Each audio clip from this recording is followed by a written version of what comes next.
महाराज जी संत माता जी का प्रश्न है। महाराज जी आप कह रहे थे कि आपने भारतीय संप्रदाय में दीक्षा लिया था और गुरुदेव के उधर ही जहाँ आश्रम में ही 10 साल से थे, बट अभी क्या हुआ, पूर्व संस्कार थे या कैसे ही इनकी प्रीति भगवत मार्ग में प्रेम मार्ग में हो गई और नारायण नाम से इनको बहुत प्रेम हो गया महाराज जी। बट महाराज जी अभी क्या है, शरीर भी कैंसर रोग से ग्रसित हो गया, अभी साधना का भी कोई वो नहीं रहा और मतलब दवाइयाँ चल रही हैं, फिर बार बार नींद आती है, फिर अभी इनको समझ नहीं आ रहा कि आगे का मार्ग कैसे करें, क्योंकि इनका बिल्कुल रुचि नाम में हो गई। आपका सत्संग सुनते हैं हाँ, तो अभी का मार्ग आगे का बस करें। हर समय नाम जप करते रहो। शरीर जिस समय छूट जाएगा उसी समय भगवान की प्राप्ति हो जाएगी। इसमें ये नहीं होता कि इतना जपने के बाद ही मोक्ष प्राप्त होता है। अगर हम अभी बोले नारायण और हमारा शरीर छूट जाए तो हमें अभी भगवत प्राप्ति हो जाएगी। अब कब शरीर छूटेगा इसका पता नहीं, इसलिए मुझे हर श्वास नाम जप करने का अभ्यास करना है कि एक भी क्षण हमारा नाम से विमुख न जाए, हर समय नाम चलता रहे।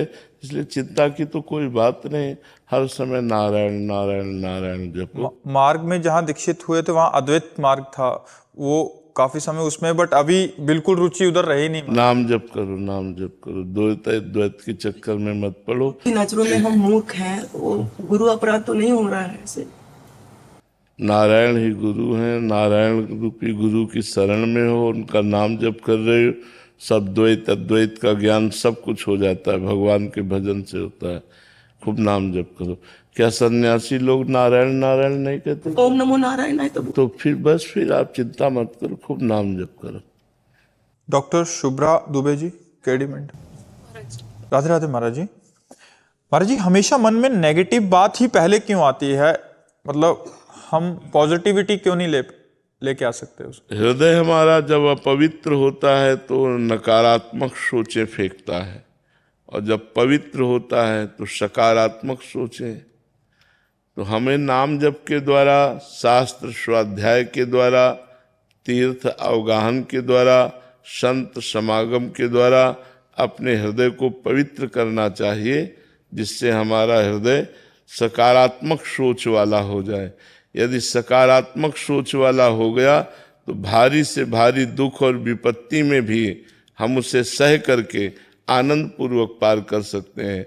अगर नकारात्मक सोच रहा तो सुख सुविधा में भी वो नकारात्मक सोच लाकर हमें दुख दुविधा में फंसा देगा। भारी चिंता, भारी शोक, कहीं ऐसा ना हो जाए, ऐसा हुआ तो कहीं ऐसा ना हो जाए, वो इतने निगेटिव सोच डाल देता है कि आदमी सुख सुविधा में है, कोई समस्या नहीं, फिर भी वो समस्याओं में फंसा रहता है आंतरिक। और इतना समस्या बढ़ जाती है जब हमारे पाप बढ़ जाते हैं। देखो आदमी को एक रास्ता नजर आता है, कितने लोग हैं जो अपने आप को नष्ट कर देते हैं। ये नकारात्मक सोच का परिणाम है। निगेटिव बढ़ता चला गया, डिप्रेशन में पहुंच गया, डिप्रेशन में बस कुछ कंट्रोल नहीं रहा, अपने आप को कर लिया। इसलिए हमें लगता है नकारात्मक सोच बढ़ने लगे तो उसे तुरंत रोको। गंगा आदि पवित्र नदियों का अवगाहन करो, स्नान करो, पवित्र ग्रंथों का स्वाध्याय करो, संतों का संग करो, नाम जप करो। इससे आपका हृदय पवित्र हो जाएगा, और पवित्र हृदय में ही सकारात्मक पॉजिटिव सोच होती है। जुगदीप जी। राधे राधे महाराज जी। महाराज जी मेरा प्रश्न है कि हम 14 घंटे ऑफिस में रहते हैं, उसके बाद हमें कुछ ही समय मिलता है आराम का और सोने का, ऐसे में हम नाम जप कब और कैसे करें फिर, मतलब? तो 14 घंटे ऑफिस में बराबर आप ऑफिस का काम तो नहीं करते रहते, किसी का भी हो, बराबर आप लगे तो नहीं रहते, समय रहता है। तो बीच में जो आपको खाली समय मिले उस समय आप राधा राधा राधा राधा काउंटर रख लीजिए, अंगूठी की तरह पहन लीजिए, जो लैपटॉप में या जो भी आपको जो भी कार्य मिला हो वो कार्य करते समय उस कार्य को कीजिए, शेष समय में नाम जप कीजिए। और जब आपका 14 घंटे का समय पूरा हो जाए तो 1 मिनट आँख मूंदिए, हाथ जोड़िए और हे भगवान करुणा में ये जो हमारा 14 घंटे का समय था वो मैं आपको समर्पित करती हूँ। कृष्णार्पणमस्तु। आपका भजन बन गया। हम कहते हैं अलग से ना निकाल सको तो जो समय खाली आपके पास है उसी में भगवान नाम जप करो, क्योंकि मनुष्य जीवन व्यर्थ हो जाएगा यदि भगवान का नाम जप नहीं किया। भगवान से नहीं जुड़े, भगवान से चित्त नहीं जुड़ा तो मनुष्य जीवन का कोई महत्व नहीं रह जाएगा। ये खाना पीना, लड़का बच्चा, ये सब अन्य योनियों में भी बहुत है। हर योनि में अपना बच्चा प्रकट करके बच्चे से प्यार करना, उसका पोषण करना, ये सब योनियों में है। निद्रा, भय, आहार, मैथुन, ये सब योनियों में है। मनुष्य योनि की एक ही श्रेष्ठता है कि वो भजन करके आवागमन से मुक्त हो जाए, भजन करे भगवान से प्रेम हो जाए, भजन करे मोक्ष प्राप्त हो जाए। इसी में मनुष्य जीवन की सार्थकता है। उमेश जी। राधे राधे महाराज। राधे राधे महाराज जी। महाराज जी, हम विदेश में रहते हैं, अगर वहां पर किसी का अंतिम समय हो, ऐसे में हम यहाँ से क्या ले जाएं जिससे मरने वाले की सदगति हो? कान में नाम सुना दो उसको और ले जाने की जरूरत नहीं। महाराज जी यहाँ कहते हैं जैसे रज होती है, जैसे यहाँ का जैसे जल, वो पास है कि नहीं है? आप किसी को देखा कि मृत्यु को प्राप्त हो रहा है तो राधा राधा राधा राधा, राम राम राम राम, कृष्ण कृष्ण कृष्ण कृष्ण, भगवान नाम सुना दीजिए, निश्चित उसका परम मंगल हो जाए। वैसे तो जैसे रज है, चरणामृत है ठाकुर जी का, तुलसी दल है, ये चीज़ें पवा देने से अगर वो जीवित है, मरने जा रहा है और उसको चरणामृत पवा दिया जाए, तुलसी दल पवा दिया जाए, वृंदावन की रजमुख में जरा से डाल के लगा दिया जाए, उसका परम मंगल हो जाए। पर ये सामग्री यदि ना हो अपने पास और कोई मरता नजर आए तो उसके कान में भगवान का नाम सुना देने से उसका परम मंगल हो जाएगा। जैसे इधर से लेके जा सकते हैं, उधर तो रख सकते हैं। हाँ बिल्कुल ले जा सकते हैं, ले जा सकते हैं। महाराज जी, जो पहली बार श्री वृंदावन धाम आए वो किन किन बातों का ध्यान रखे? वैसे पहली बार हो चाहे बार बार हो, सबसे पहली बात यहाँ पापाचरण नहीं होना चाहिए। भगवान का धाम है, चाहे आप 2-3 दिन के लिए आवें तो पहला बात ब्रह्मचर्य धारण करें, यहाँ पाप न करें। धाम में पापाचरण का दूसरा हिस्सा मदिरा या कोई भी व्यसन न करें। धाम में झूठ न बोलें, धाम में अपवित्रता न फैलावें, धाम में किसी के दोष दर्शन न करें, धाम में किसी की निंदा न करें। मौन रहकर नाम जप करते हुए चाहे 2 दिन रुको चाहे 3 दिन रुको, नाम जप करते हुए समय व्यतीत करें।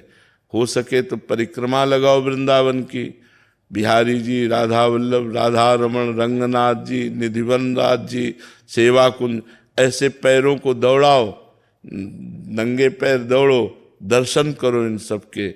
यमुना किनारे बैठो, थोड़ी देर कीर्तन करो, थोड़ी देर नाम जप करो, ये मंगल कार्य करो। अपवित्र कार्य वृंदावन में मत करो, पाप कर्म वृंदावन में मत करो, तो तुम्हारा मंगल हो जाएगा। प्रिया वर्मा जी। जी, राधा वल्लभ से राधे राधे महाराज जी। महाराज जी, आध्यात्मिक पथ पर हमें शुरुआत कैसे करनी चाहिए? क्या आध्यात्मिक ज्ञान लेना चाहिए? गुरु चरणाश्रय, प्रारंभ यहीं से होता। प्रथम भगत संतन कर संगा, संतों का संग करे, गुरुदेव के चरणों का आश्रय ले और उनके द्वारा बताए हुए मार्ग पर चलें, नाम जप करें। गुरुदेव जो नाम जप देते हैं, मंत्र देते हैं, उसका खूब जप करें। सबसे पहला मार्ग है भगवान का नाम जप करना, गुरुदेव की शरण होना, उनके बताए हुए मार्ग से चलना। अगर हम नाम जप नहीं करेंगे तो गुरुदेव की शरणागति का कोई महत्व नहीं रहा। गुरुदेव की शरणागति का महत्व है नाम जप करना, अधिक से अधिक। हम सबसे प्रार्थना करते हैं अगर आप छोड़ सको तो शराब पीना, मांस खाना, पराई स्त्री से व्यभिचार करना, दूसरे का धन हड़पना, ये बातें छोड़ दो और नाम जप करो, तो तुम्हारा मनुष्य जीवन इस लोक और परलोक दोनों जगह आनंदित रहेगा। इस लोक और परलोक दोनों जगह तुम्हारी उन्नति होगी, तुम्हारा कोई बाल बांका नहीं कर सकता यदि तुम हमारी ये बात मान लो। लेकिन कलिकाल है, लोग बहुत कम अच्छी बातें स्वीकार करते हैं, बुरी बातें बहुत जल्दी स्वीकार कर लेते हैं। लेकिन फिर भी काफ़ी परिवर्तन है। लोग आकर के बताते हैं कि हम छोड़ दिए हैं, काफ़ी परिवर्तन है समाज में। जो सत्संग सुनते हैं उनसे काफ़ी सुधार हुआ है, सत्संग से काफ़ी सुधार होता है।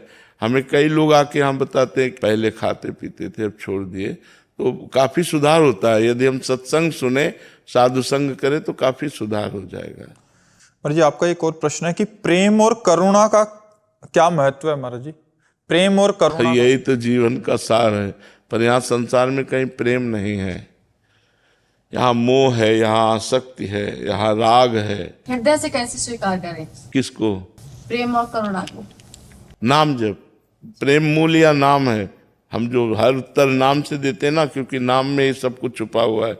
जितना नाम जप करोगे तो हृदय में प्रेम भगवान के प्रति प्रकट होगा। इन शरीरों के प्रति प्रेम नहीं होता, उसे मोह कहते हैं। इन शरीरों से प्रेम नहीं होता। ये शरीर तो नाशवान है, आज है कल नहीं है। प्रेम भगवान से होता है, मोह शरीर से होता है।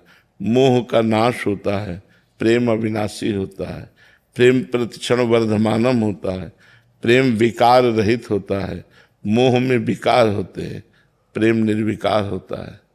आयुष ठक्कर जी गुजरात से। श्री हरिवंश महाराज जी। महाराज जी अगर हमारा तन अलग है, मन अलग है, तो हम तन से जो सात्विक घर का खाना खाते हैं या फिर बाहर का खाते हैं तो उसका असर हमारे मन पर कैसे होता है? अलग किसने कहा? अलग कहाँ है, सब एक में ही तो मिले हुए हैं। प्रकृति के ही तो है। प्रकृति का तन है, प्रकृति का ही मन है। अलग है आत्मा, किसका प्रश्न है? अलग है आत्मा। आत्मा पर किसी का कोई प्रभाव नहीं पड़ता, न सतोगुण का, न रजोगुण का, न तमोगुण का। ये सतोगुण रजोगुण तमोगुण प्रकृति के हैं, तो शरीर भी प्रकृति का है और अंतःकरण भी प्रकृति का है, तो इसीलिए उस पर प्रभाव पड़ता है मन पर। तन मन बुद्धि चित्त अहंकार इंद्रियां ये सब माया में है, इसीलिए इन पर प्रभाव पड़ता है। आत्मा सबसे अलग है, तो इस पर न पाप का प्रभाव पड़ता है, न पुण्य का प्रभाव पड़ता है, न सतोगुण न रजोगुण तमोगुण का किसी का भी प्रभाव नहीं पड़ता। आत्मा त्रिगुणातीत है और ये सब त्रिगुण के अंतर्गत है। भजन करो तो जान जाओगे, नाम जप करो खुद। ठीक है। शिवम कुमार सिंह जी। राधा वल्लभ श्री हरिवंश महाराज जी। प्रेम का वास्तविक स्वरूप क्या है महाराज जी? प्रेमी का विरह या मिलन? दोनों स्वरूप है, दोनों स्वरूप है। वास्तविक स्वरूप दोनों है। पहला है विरह और फिर है मिलन। किसका है? हाँ, और पहला और दूसरा दोनों एक साथ बने रहते, कभी पूर्ति नहीं होती। तन मन के बिछुरे नहीं, चाह बढ़े दिन रैन, कबहु संजोग न मानहि, देखे भरी भरी नैन। ये प्रेम का स्वरूप है कि न तन से दूरी है और न मन से दूरी है, पर तृप्ति नहीं हो रही। जैसे हमारे प्रिया प्रीतम है, अनशन पर भुज दिए बिलोकत, इंदु बदन बिबियोर। एक दूसरे गलबैया दिए बैठे, एक दूसरे के मुखार बिंदु को देख रहे हैं। अनशन पर भुज दिए बिलोकत, इंदु बदन बिबियोर। करत पान, शब्दों पर जाइएगा। करत पान रस मत परस्पर, लेकिन लोचन त्रसित चकोर। दोनों प्रिया प्रीतम एक दूसरे के रूप का चंद्र चकोर की भांति पान कर रहे, पर दोनों के नेत्र रूप के प्यासे हैं। अब कैसे किसी को समझ में ये बात आवे कि भर नेत्र देखो, लोचन त्रसित चकोर, पर करत पान और रस मत पान कर रहे हैं, रूप रस का पान कर रहे हैं, उस रस की मस्ती भी है, पर परस्पर लोचन त्रसित चकोर। फिर भी प्यारे जू के रूप का पान करके तृप्त नहीं है, और प्यारी जू के रूप का पान। और प्रेम इतना गहरा कि अंक स्थिते पिदयते किमपि प्रलापम हा मोहनेति मधुरम। गोद में विराजमान है लाडली जू और एकदम ऐसा प्रेम वैचित्र दशाई कि लालजू दूर चले गए। हा मोहन हा कृष्ण हा, पास में श्री लाडली जो विराजमान है, लेकिन क्वासी क्वासी वृषभानु नंदनी बिलपत विप, कहाँ वो वृषभानु नंदनी। हा राधा राधिका पुकारत निरख मदन गज ढाल, ये प्रेम का स्वरूप। अरबरात मिलवे को निस्दिन, निस्दिन मिले ही रहत मनो कबहु मिले ना। इसीलिए कहा भगवत रसिक रसिक की बातें रसिक बिना को सबुझ सकेला। तो प्रेम का वास्तविक स्वरूप है कि तन मन के बिछुरे नहीं, चाह बढ़े दिन रैन पर कबहु संजोग न मानही, देखें भरी भरी नयन। ये सुयश गुप्ता जी कानपुर से। राधे राधे महाराज। राधे राधे महाराज जी। महाराज जी, रामचरितमानस में लिखा है कि होई है सोई जो राम रचि राखा, और भगवान विधाता की इच्छा विरुद्ध एवं भाग्य से ज्यादा नहीं होता। ऐसे में आत्मा अपने कर्मों की स्वयं उत्तरदायी कैसे है महाराज जी? ऐसे में भगवत प्राप्ति एवं मोक्ष कैसे संभव? क्यों उसको उल्टा सीधा क्यों जोड़ रहे हो? करी देखा बहु जतन जब लहे न दक्ष कुमारी। समझ रहे हो ना? जब बहुत प्रकार से प्रयास करके भगवान शिव ने देख लिया कि इनकी जो मानसिक स्थिति है वो संशय से विलग नहीं हो रही। बताया मुनि धीर जोगी सिद्ध संतत विमल मन जे ध्यावहीं। बड़े बड़े मुनि धीर जोगी विमल मन से जिनका ध्यान, वो राम है, लेकिन उनको बार बार संशय हो रहा है। अगर राम है तो हे खग हे मृग हे मधुकर श्रेणी, ऐसा क्यों पूछ रहे हैं? अगर ऐसा पूछ रहे हैं, राजकुमार हैं, तो भगवान जय सच्चिदानंद परम धाम कह के क्यों प्रणाम कर रहे हैं? बहुत बार भगवान शिव ने समझा करके देखा, जब नहीं समझ में आया तब कहा जाओ तुम्हारे मन जो अति संदेहु तो किन जाई परीक्षा लेहु। जाओ, तो अगर तुम्हारे मन में बहुत संदेह हो रहा है, प्रयास देख लो। ऐसा नहीं कि होए से जो सोई जो राम रचि राखा करके ऐसे नहीं, प्रयास किया, बहुत प्रयास किया।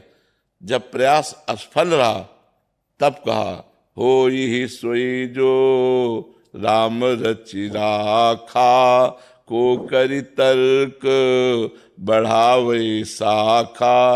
अस कही, फिर भी ऐसे नहीं बैठे रहे, अस कही जपन लगे हरि नामा, सती गई जहां प्रभु सुख धामा। बात समझ लेना आप। अगर आप एक चौपाई के प्रसंग को तोड़कर कहीं से जोड़ेंगे, ऐसे काट के नहीं, प्रसंग में क्या बोला जा रहा है उसको समझिए। यहां होई सोई जो राम रचि राखा तब बोले जब पूरा प्रयास करके देख लिया और सती जी का संशय नहीं गया, तब कहा जाओ तुम परीक्षा लो, अब वही होगा जो भगवान ने रच रखा है। समझ पा रहे ना? मनुष्य जीवन प्रारब्ध के अधीन नहीं है, प्रारब्ध के अधीन सुख और दुख है। मनुष्य जीवन क्रियमाण करके पुरुषार्थ के द्वारा नए प्रारब्ध की रचना के लिए है, नए भाग्य की रचना के लिए, तभी वो मोक्ष या प्रेम या भगवत साक्षात्कार प्राप्त कर पाता है। ऐसा थोड़ी है कि हमारे जो भाग्य में लिख दिया गया है बस उतना ही होगा, इसके आगे कुछ नहीं होगा। कैसी बात करते हो? फिर मनुष्य जीवन की दुर्लभता क्या रही? दुर्लभो मानुषो देहो, फिर इसकी दुर्लभता क्या रही? वो केवल प्रारब्ध भोग सकता है, हम नए प्रारब्ध की रचना करेंगे, हम नए भाग्य की रचना कर सकते हैं। ये हमारे मनुष्य शरीर की दुर्लभता है। बात समझ में आ रही है ना बच्चा? अब इधर की बात इधर जोड़ करके दोनों को तो फिर वो नहीं बन पाए। प्रसंग से प्रसंग, बुद्धिमान आदमी वही है जो प्रसंग से प्रसंग को जोड़े, तब उत्तम उसका अर्थ निकल पाएगा। नहीं तो फिर गड़बड़ हो जाएगा ना। एक जगह कुछ कहा जा रहा है, एक जगह कुछ कहा जा रहा है, तो किस जगह क्या कहा जा रहा है ये बात समझनी होगी। कि भगवान ने जो भाग्य में लिखा है, यदि उससे ज्यादा अगर समय से पहले भाग्य से ज्यादा किसी को नहीं मिलता, और ये भी कहा जाता है कि कर्म से ही भाग्य बनता है, कर्म से भाग्य बदला जा सकता है, तो फिर भाग्य अगर कर्म के द्वारा बदला जा सकता है तो फिर भाग्य की महत्वता कहाँ पे रहेगी? क्योंकि यदि भाग्य क्या है आप समझते हो? हमारे किए हुए पूर्व कर्म, हमारे किए हुए पूर्व कर्म का ही तो भाग्य कहते हैं। अब हमारा पूर्व कर्म है 100 ग्राम और हमारा नवीन कर्म हो गया 500 ग्राम, तो दबा के उसको रद्द करके नया निर्माण कर देगा।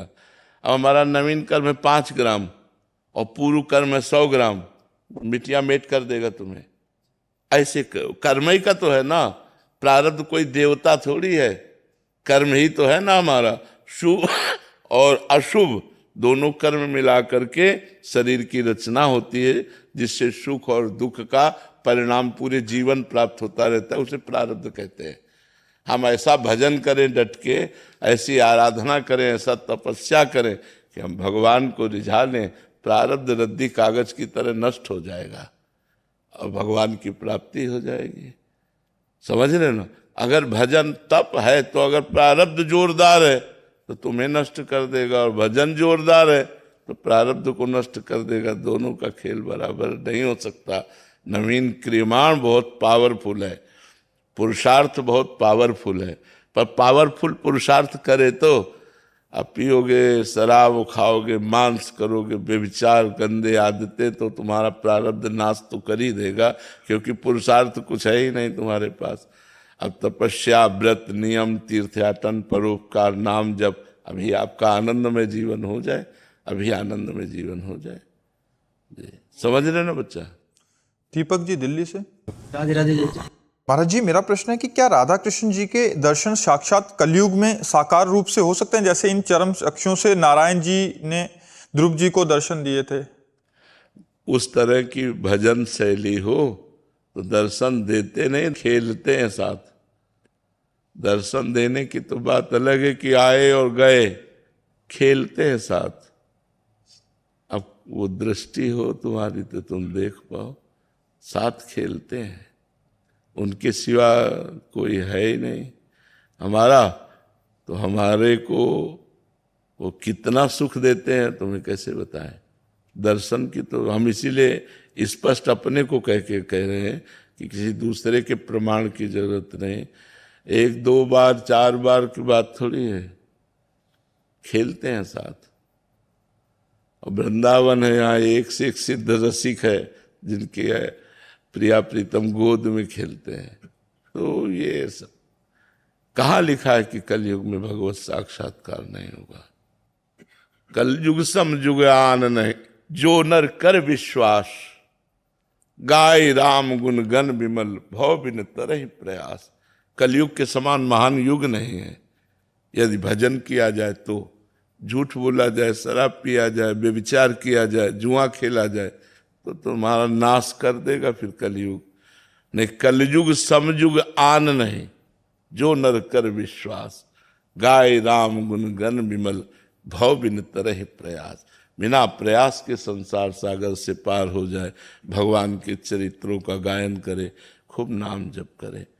भगवान अब तुम्हें कैसे बताएं, अभी वाणी का विषय है नहीं। तो भगवान दर्शन देना चाहते, यहाँ जैसे दर्शन तो अगर हमें देना चाहेंगे तो हमें ही दिखाई देंगे, आपको दिखाना चाहे तो आपको केवल दिखाई देंगे, क्योंकि वो दृष्टि जागृत होती है। भजन से हृदय में नेत्र खुलते हैं, हृदय के नेत्रों का प्रभाव इन्हीं नेत्रों से देखने को मिलता है। जैसे ज्ञानी के ज्ञान चक्षु बुद्धि में प्रकट होते हैं तो उसे ब्रह्मबोध होता है, ऐसे भक्त के मानस चक्षु प्रकट होते हैं, उनसे वो भगवत साक्षात्कार करता है। बिल्कुल हो जाएंगे भगवत साक्षात्कार। और कितने भाई जी, राधा बाबा, इन सबको भगवत साक्षात्कार खूब डट के हुआ है, ऐसे चरण स्पर्श किए हैं प्रिया प्रीतम के।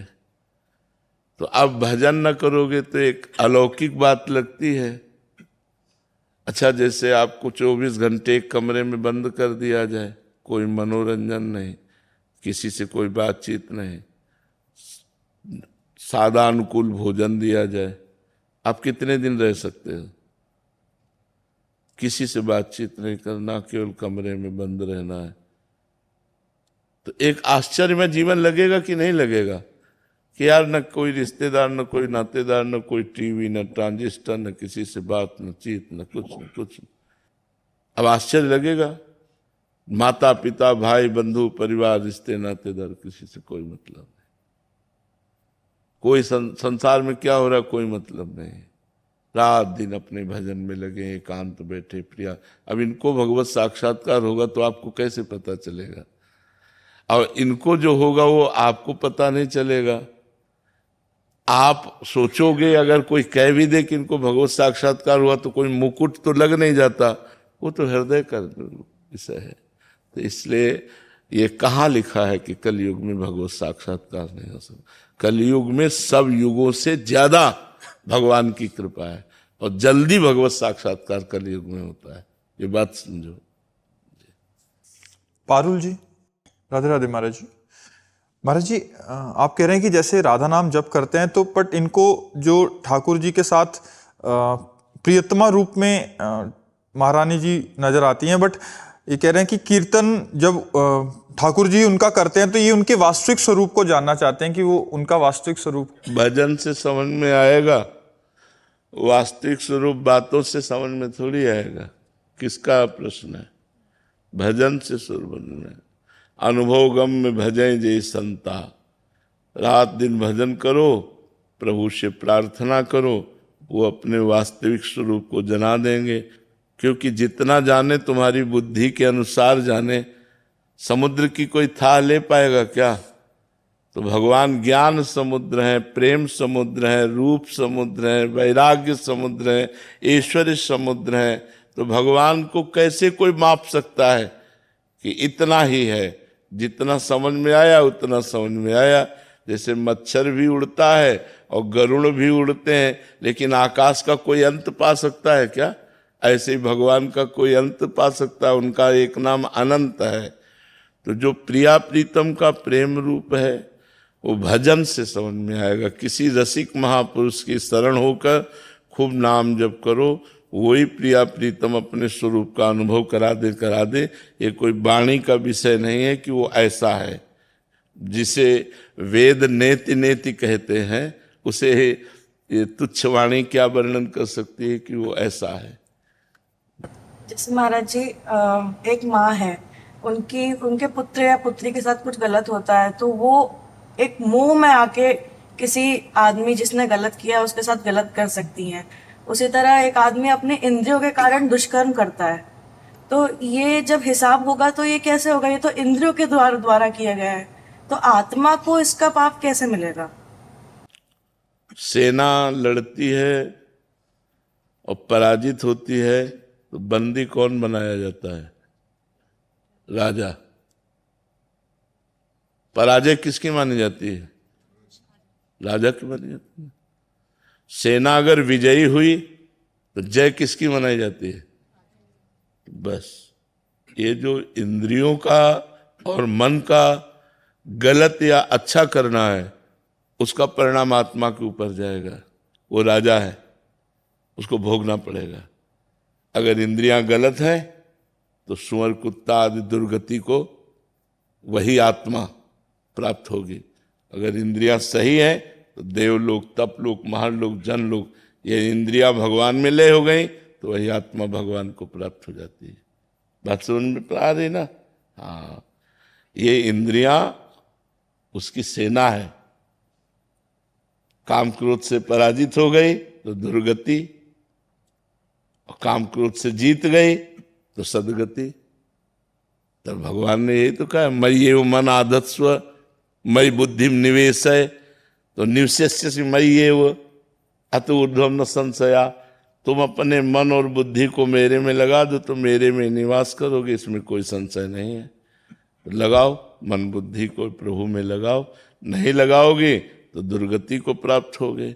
क्योंकि मन बुद्धि अगर प्रभु में नहीं लगेंगे तो भोगों में लगेंगे, गलत आचरणों में लगेंगे, तो उनकी दुर्गति तो पक्की है। तो मन बुद्धि की दुर्गति क्या है? आत्मा सहित उसको बंधन प्राप्त होगा। क्योंकि कंट्रोल क्यों नहीं किया? राजा के हुक्म से ही सेना आक्रमण करती है। अगर सेना कमजोर हुई तो राजा कमजोर माना जाता है, और सेना बलवान हुई तो राजा बलवान माना जाता है। ऐसे ही हमारी इंद्रियां यदि भोगों में गई और परास्त हो गई तो हमारी दुर्गति पक्की। ऐसा देखो, यहां भी देखो, मान लो इंद्री से कोई पाप बन गया तो पिटाई किसकी होती है? पूरे शरीर की होती है, और सजा आत्मा सहित पूरे शरीर को 20 साल की कैद। उसी इंद्री को कष्ट दिया जाता है जिस इंद्री ने पाप किया है, लेकिन नहीं, पूरे शरीर को कष्ट दिया जाता है, पूरे तीनों शरीरों पर उसका प्रभाव पड़ता है, उसको जेल होती है, आत्मा को क्लेश होता है, नहीं होता है? तो इसलिए हमको अपनी इंद्रियों को बचा के रखना है। कलिकाल है, बहुत हाहाकार बचा हुआ है गंदगी का, गंदी वायु चल रही कलिकाल में। बेविचार, नशा, चोरी, हिंसा, ये सब बाहुल्यता, जो बच जाए वही बच जाए। कितना गंदा स्वभाव होता चला जा रहा है हमारे समाज का। एक भाई भाई के प्रति प्यार नहीं है। मतलब आश्चर्य की बात है, हमें तो भाई शब्द से ही लगता है कि ये प्यार हो जाना। हमारा भाई है तो हमें कितना प्यार होना चाहिए, हमारी माँ है हमें कितना प्यार होना चाहिए, हमारा पिता है कितना प्यार होना चाहिए। ये सब संबंधों में एक छल कपट आ गया, एक बहुत दूरियां हो गई, इतना स्वार्थ बढ़ गया। ये कलिकाल मतलब बड़ा विचित्र है। पति पत्नी कितना प्यारा संबंध है, क्या हो रहा है सब? देखो कलिकाल की हवा कैसी चल रही, कितना गंदा होते जा रहे, हर संबंध गंदे होते चले जा रहे। तो हमारी इंद्रियां गंदी होती जा रही, हमारी दुर्गति का कारण बनता चला जा रहा है। ये तो कहो भगवान की बड़ी कृपा है कि आप लोग कृपा करके साधु समाज में आए हैं, सत्संग सुन रहे हैं, अपने जीवन को संभालना चाहते हैं। ये तो कौन सब मौज मस्ती संसार की ऐसी हवा चली हुई है कि पूछो मत।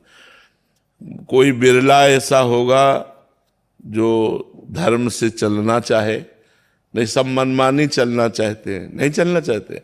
जो मनावे सो खाओ, जो मनावे सो पियो, जो मनावे सो करो, तो इससे तो दुर्गति हो जाएगी। धर्म से चलोगे, धर्म से खाओगे पियोगे, धर्म से कमाओगे तो तुम्हारा मंगल हो जाएगा। द्रोण जी गुजरात से। जी हरिवंश महाराज। जी राधे राधे महाराज जी। महाराज जी, काशी में भोले बाबा का साक्षात्कार को ही भगवत प्राप्ति माना जाएगा, जैसे आप? हाँ बिल्कुल, पूर्ण है। हाँ पूर्ण है। भगवान शिव, भगवान श्री हरि, भगवान ब्रह्मा जी, ये सब भगवत स्वरूप है, सब भगवत स्वरूप है। पर जब प्रेम की बात आती है तो देखो भगवान शंकर भगवान श्री कृष्ण के चरणामृत को अपने माथे पे धारण किए हुए हैं।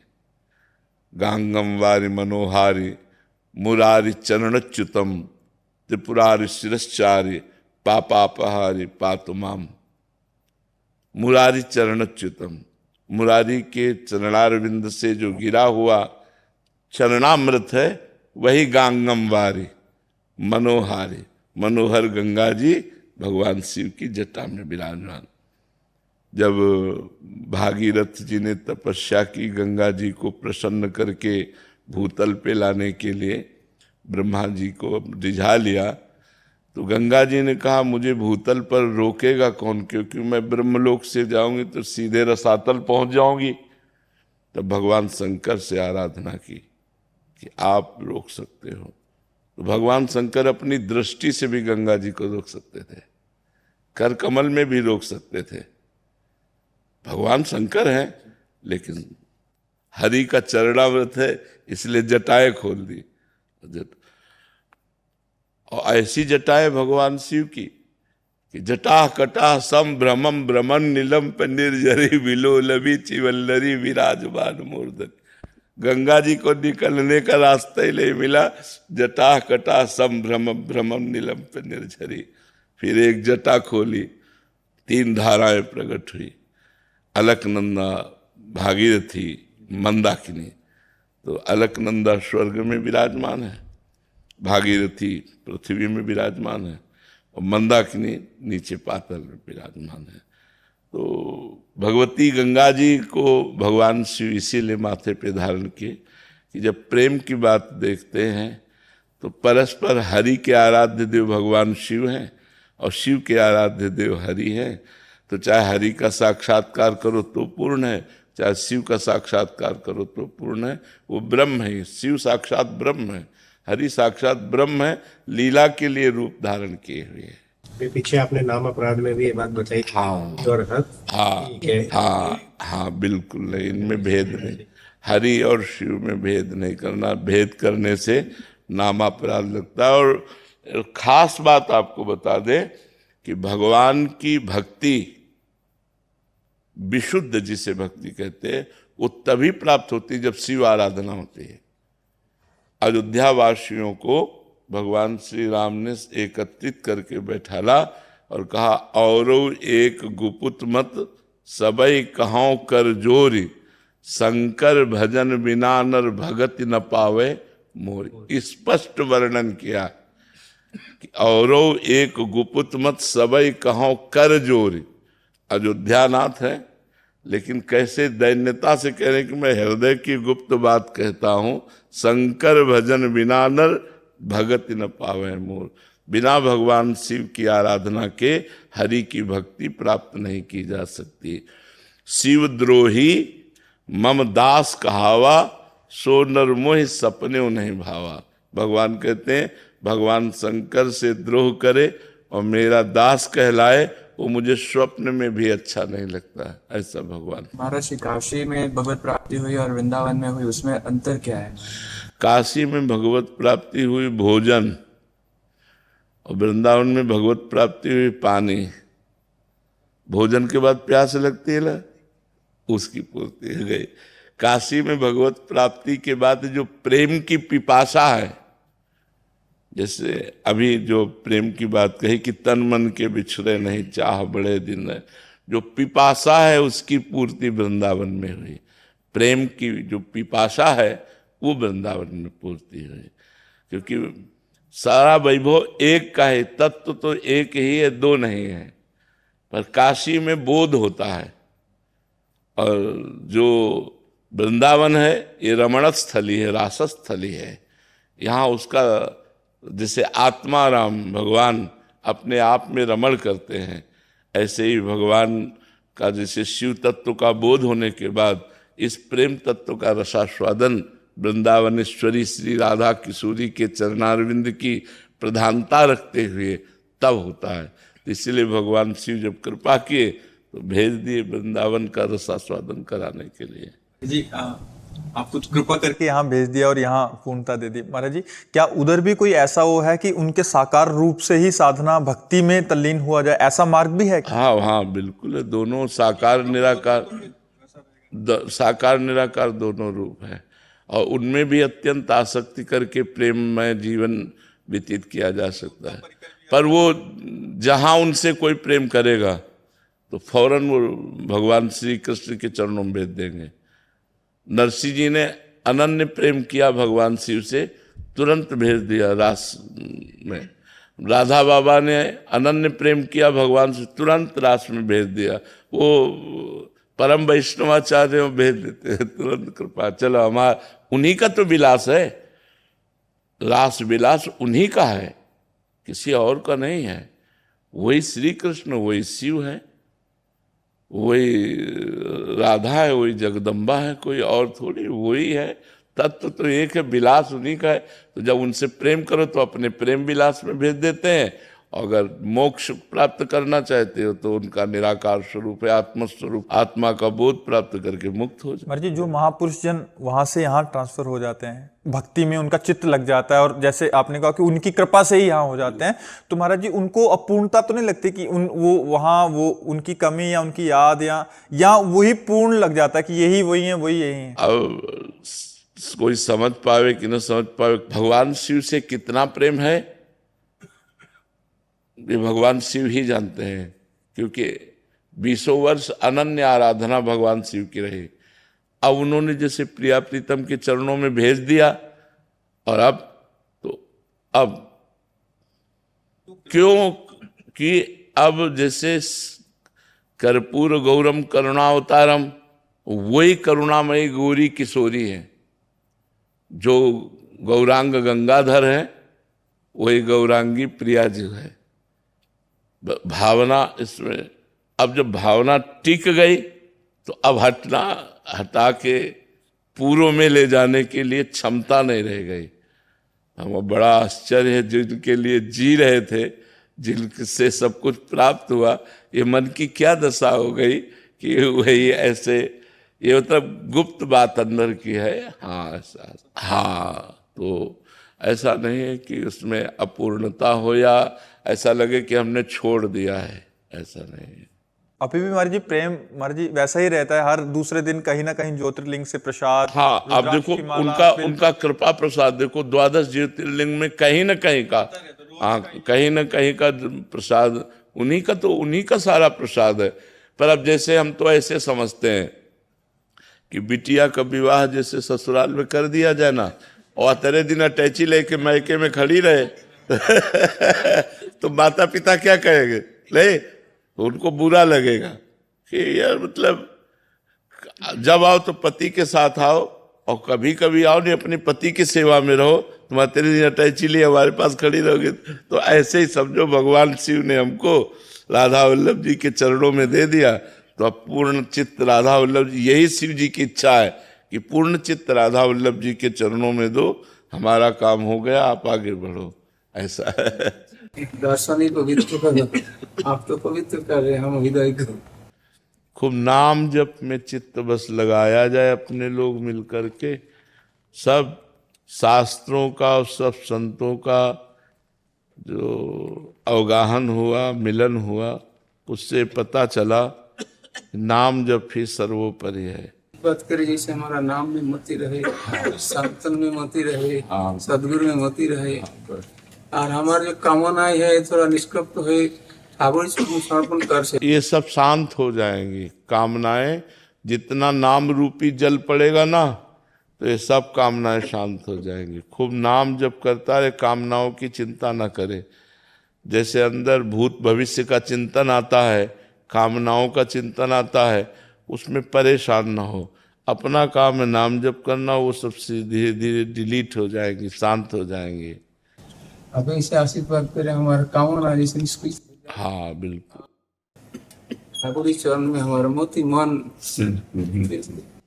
जीवन यापन करना, जितने कपड़े से काम चल जाए, जितने वस्तु से काम चल जाए, पर निरंतर भजन करना, सार बात भजन है। संग्रह परिग्रह से जितना बच सके उतना कृपा है। हमें क्या करना है, बॉक्स रख के हमें क्या करना है कि अगले साल ये लोई काम आएगी तो अगले साल ठाकुर दे देंगे। हमें जरूरत क्या है, जितने कपड़े से काम चल जाए, जितने भोजन से काम चल जाए, उतना पेट में डाले। वही बुद्धिमान जो एक एक मिनट भजन में अपना समय लगावे, वही परम चतुर जो संसार से अपने को बचा के प्रभु में अपने जीवन को लगा दे। नहीं तो ये सम्मान प्रतिष्ठा और सब दुनिया का बाजार लग जाती है, फिर वो भजन में चित्त नहीं लगता। इसलिए गुप्त रूप से अगला पगला बन करके भजन कर ले जाए तो बहुत जोर की बात होती है। नहीं, अपने को बुद्धिमान साबित ना करे, गंवार साबित करके अगर निकल जाए तो बहुत बड़ी बात है। बुद्धिमान साबित कर दिया तो संसार फंसा लेता है, पकड़ लेता है, और वो फिर पूजने लगता है, चेला बन जाते हैं, फिर हो गया भजन। भजन हो गया, जो एकांतिक भजन था वो सब खत्म हो जाता है। बस वही उन्हीं के आशीर्वाद, उन्हीं का पोषण। और कहाँ आए थे श्री कृष्ण को रिझाने, और कहाँ रिझाने लगे संसार को। सागर ही बढ़ते ही जाते हैं, सागर कामना तो सागर है, वो तो बढ़ता ही जाता है। इसीलिए धन्य है आप लोगों का जीवन। छुप के भजन करो, अपने को गुप्त रखो, संसार से दूरी बना के रखो। जितने से काम चल जाए उतना लो, और जितने से काम हमारा चल गया इसके बाद हमको नहीं लेना, चाहे जो कुछ भी हो। जैसे मान लो हम आपको दे रहे हैं और आपके पास है और आप नहीं लेना चाहते, तो उसकी प्रक्रिया होती, लिया हाथ में, माथे पे लगाया, बड़े दैन्यता से महाराज हमारे पास है, किसी और को दे देना। ऐसे प्रार्थना की जाती जिससे देने वाले को दुख न हो। जैसे मान लो गृहस्थ कोई दे रहा है तो उससे तो इतने नहीं हमें नहीं चाहिए, लेकिन अगर विरक्त कोई दे रहा है तो हम पहले लेते हैं और उसे माथे में लगाया और फिर महाराज हाँ हमारे पास है, हाँ पैसा ऐसा। तो खूब भजन करो, बस प्रार्थना है कि अगला पगला बन करके कोई पूछे भजन संबंधी बात तो बात ना बतावे। कोई पूछे तुमसे भगवान से भजन कैसे करना चाहिए क्या नहीं करना, किसी और से पूछो जाए। जब तक भजन सिद्ध ना हो जाए तब तक प्रवचन नहीं करना चाहिए, तब तक किसी को उपदेश नहीं देना चाहिए। नहीं चार भगत कुटिया में आके बैठने लगेंगे आपसे भगवत वार्ता, आपको लगा कि भगवान की वार्ता है, वो भगवान की वार्ता नहीं, प्रपंच है, वो प्रपंच आके घेर लेता है। इसलिए जैसे गृहस्थी लोग आके बैठे हैं वैसे कोई प्रश्न उत्तर नहीं, कोई भगवत चर्चा नहीं, कोई वैराग्य की बात नहीं, चुप शांत एकदम, जब तक भजन न हो जाए। अब जब ये लगता है कि भगत आएंगे कुछ देंगे तो अभी भगवान पे विश्वास नहीं है। ताला लगा के बैठ जाओ, अगर अंदर तुम्हारे भोजन की व्यवस्था भगवान न कर दे तो हमें बताना। अंदर से ताला लगा के बैठ जाओ, ये हम देखा है, खुद अनुभव किया है, खुद अनुभव किए हैं। मतलब अब ये तो अभी कुछ दिनों का है भाई, वो पूछे तो विरक्त भाव से ही संसार में रहे, घोर विरक्त भाव से 8-8 दिन भोजन नहीं मिला गंगा किनारे, ऐसे जीवन व्यतीत किए हैं। तो वैराग्य से रहो। नए बच्चे हो बिल्कुल, माता बहनों से तो कसम खा लो इस बात की कि हमें माता बहनों से नहीं मिलना, ये तो कसम खा लो, कसम पूर्वक हमें माता बहनों से नहीं मिलना, चाहे जितने कोई भक्त हो, चाहे जो कुछ हो, दूर से प्रणाम दूरी। अगर ब्रह्मचर्य से रहना है और आजीवन भजन करके भगवान को प्राप्त करना है तो बस इससे दूरी हो जाओ। कुछ नहीं, किसी की कुछ ना सुने, चुप भाग ले। माया से युद्ध नहीं करना, माया से पीठ दिखा के भागना है, भगवान की तरफ, माया की तरफ पीठ कर ले और भाग जाए। जैसे कोई बाबा राधे श्याम बोले नहीं, सुनाई नहीं दे रहा, तुम राधे श्याम भी नहीं बोल सकते, अपने चुपचाप चला जा रहा है, उसको कोई मतलब नहीं। ऐसे चलना चाहिए। नए साधुओं खूब भजन करो डट करके, बच्चा बड़ा भाग्य, भगवान ने बड़ा भाग्य दिया। अब हम ललचाते हैं पीछे के जीवन को याद करके कि वो गंगा किनारे का जीवन, पूरी सर्दी में एक वस्त्र, केवल एक वस्त्र धारण किए, रात दिन भगवान के भजन में। जो आकाश वृत्ति से गंगा किनारे आ गया, मिल गया वही खाना, नहीं कई कई दिन भूखे रहना, पर बड़ा आनंद बना रहता था। इसलिए आप लोगों को देख करके मन ललचाता है और यही प्रार्थना करते हैं कि 2 साधन है, एक बाहरी साधन है, एक आंतरिक साधन। बाहरी साधन ये है कि हमको कोई भी वस्तु ज्यादा नहीं रखनी, 2 लंगोटी, 2 अचला, 1 लोई, 1 कंबल, जितने से सहज में ठंडी लगनी चाहिए, रात्रि में ठंडी लगनी चाहिए, इतना कपड़ा होना चाहिए। क्योंकि ठंडी लगेगी तो हरे कृष्ण निकलेगा, नहीं तो 8 घंटे चुपचाप उसी में सोते रहेंगे। और आंतरिक साधन हर समय नाम जप, बाह्य साधन प्रतिग्रह शून्य और आंतरिक साधन भगवत चिंतन परायण। खूब भगवान का भजन करो। दंडवत संत, बड़ा सुख मिला आप संतों के दर्शन से। हाँ, भजन तो होता नहीं बाबा, ये तो आए रहने के लिए, लेकिन ऐसा भजन जैसे होना चाहिए होता नहीं। ऐसे हमको भी लगता है कि अभी जितना भजन में पूर्ति तो कभी हो ही नहीं सकती, जितना भजन करोगे उतने। श्रीधर बाबा कालीदय के थे, जब शाम के जाते थे तो वो यही कहते थे, बाबा राधा रानी से कृपा करो कि उनसे कहो कि हमारा भजन बन जाए, उनसे भजन नहीं होता, और दिल भर भजन करते रहते। भजन का फल यही है कि हमें भजन में अतृप्ति, असंतोष पैदा हो जाए। हमें लगना ही नहीं चाहिए कि हम भजनानंदी है, हमारा ऐसा लगना चाहिए यार जीवन बेकार जा रहा है, जैसा भजन होना चाहिए वैसा भजन है नहीं, ऐसा लगना चाहिए। महाराज जी, जैसे कुछ संत हैं, कुछ कथावाचक हैं जो कभी कभी किसी भी टॉपिक पे एक दूसरे पे सवाल कर देते, एक दूसरे पे प्रतिक्रिया कर देते, या एक दूसरे को थोड़ा सा नीचा दिखाने की कोशिश करते हैं। उसके चक्कर में उनके जो भक्त होते हैं वो भी एक दूसरे को नीचा दिखाने लगते हैं। ये सब अज्ञान की बातें हैं बच्चा। अगर हमारी बात समझ में आवे, जब एक ही परमात्मा विविध रूपों में विराजमान है तो हम किसको नीचा दिखाएं, हम किसको ऊंचा कहें और किसको नीचा कहें। और एक ही परमात्मा के सब पुजारी हैं। कोई राम बोल रहा है, कोई कृष्ण बोल रहा है, कोई शिव बोल रहा है, कोई दुर्गा बोल रहा है, कोई अपनी अपनी भावना के अनुसार हम सबको प्रणाम करते हैं, क्योंकि हमारा ही परमात्मा इतने रूपों में विराजमान है। तो ये अज्ञान की बातें हैं।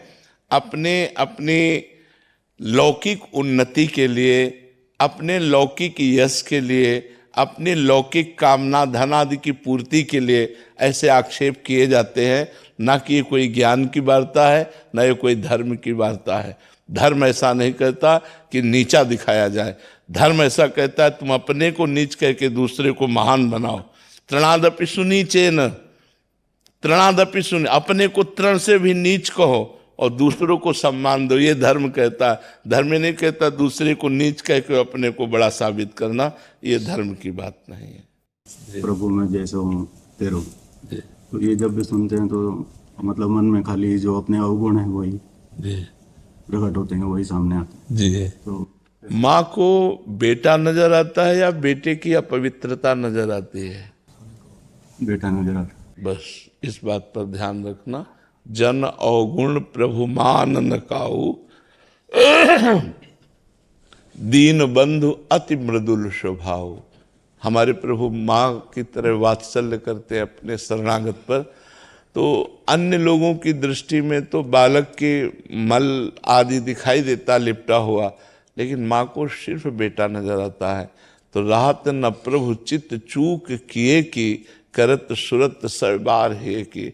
अगर हम अपने अवगुणों को देखें तो हम कभी भगवान के लायक नहीं हैं, लेकिन जब उनकी कृपा को देखते हैं तो हमारी छाती आनंद से भर जाती है और प्रभु की तरफ हम दौड़ने लगते हैं कि प्रभु का स्वभाव ऐसा है, प्रभु का प्रभाव ऐसा है।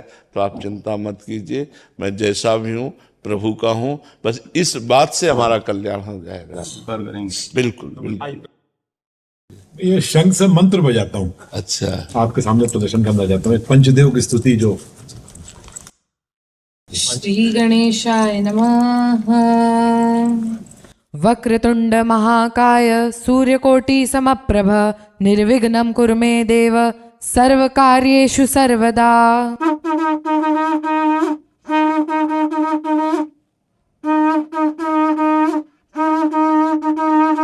सर्वमंगल मांगल्ये शिवे सर्वार्थ साधिके शरण्ये त्र्यंबके गौरी नारायणी नमोस्तुते। मंगलम भगवान विष्णु मंगलम गरुड़ध्वज मंगलम पुंडरीकाक्ष मंगलाय तनोहरि। गुरुर ब्रह्मा गुरुर विष्णु गुरुर्देवो महेश्वरा गुरुर साक्षात् परब्रह्म तस्मै श्री गुरुवे नमः। राधे कृष्ण राधे कृष्ण राधे कृष्ण राधे कृष्ण राधे कृष्ण राधे कृष्ण राधे कृष्ण राधे कृष्ण राधे कृष्ण राधे कृष्ण राधे कृष्ण राधे कृष्ण। जय जय सिया राम, जय जय सिया राम, जय जय सिया राम। गंगे गंगे गंगे गंगे गंगे गंगे। बहुत बहुत। ये आप जो देवी महाभागवत में आप जो कथा बताते हैं कि वो कृष्ण जी काली के अवतार हैं, उसी में ये आता है कि जब भागीरथ जी जब गंगा जी को लेके चले थे तो भगवान शिव ने उनसे कहा कि आप मंत्रमय शंख बजाते हुए आगे आगे चले। तो वो शंख बजाते हुए आगे चल रहे थे। जब कामाख्या देवी का दर्शन करने के लिए गंगा जी सूक्ष्म रूप से चली गई तो उन्होंने शंख बजाना बंद कर दिया। तभी जहनु ऋषि की संध्या का समय हो गया। तो उन्होंने मंत्रमय शंख बजा दिए। तो गंगा जी वेग से उनका पूरा आश्रम को बहा ले गई और फिर उन्होंने विश्व रूप लेके पूरी गंगा जी पी गए। सबसे प्रार्थना है अगर हमारी बात आप पकड़ पाए तभी हम पीछे पलट कर फिर आए। भगवान प्रेरणा करते हैं हृदय में 5 मिनट में एक बार राधा नाम, हर 5 मिनट में एक बार राधा नाम बोलिए और फिर आप देखिए आपकी जिंदगी का कैसा परिवर्तन होता है। हर 5 मिनट में एक बार राधा नाम, 24 घंटे में जब आप शयन कर रहे हैं उस समय की छूट है। इसके बाद घड़ी से देखिए राधा, 5 मिनट की छुट्टी, फिर अगले 5 मिनट में राधा वृंदावन की भूमि में खड़े होकर कह रहे हैं आपके जीवन का परिवर्तन हो जाएगा।